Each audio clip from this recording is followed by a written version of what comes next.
Rajkot game zone અગ્નિકાંડ બાદ સમગ્ર રાજ્યમાં ફાયર વિભાગ અને પાલિકા તંત્ર સફાળું જાગ્યું છે। એક બાદ એક શોપિંગ કોમ્પ્લેક્સો, દુકાનો, મોલ સહિતની અનેક જગ્યાઓ પર ફાયર સેફ્ટીના નિયમો તેમજ સુરક્ષાને ધ્યાનમાં રાખીને આ તમામ જગ્યાઓ સીલ કરવામાં આવી રહી છે। ત્યારે થોડા દિવસો પહેલાં સુરતના ટેક્સટાઇલ માર્કેટમાં પણ અનેક દુકાનો સીલ કરવામાં આવી હતી, જેનો સુરતમાં ટેક્સટાઇલ માર્કેટના વેપારીઓ દ્વારા આજે ઉગ્ર વિરોધ કરવામાં આવ્યો છે।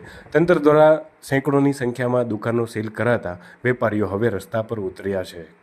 વેપારીઓનો આક્ષેપ છે કે અમારી દુકાનો ખોલવામાં આવે, તંત્ર આ મામલે કોઈ સરખો જવાબ નથી દેતો હોવાનો પણ આક્ષેપ સાથે વેપારીઓ મોટી સંખ્યામાં સુરતના રિંગ રોડ ખાતે એકઠા થયા હતા અને બેનર સાથે ઉગ્ર વિરોધ નોંધાવ્યો હતો।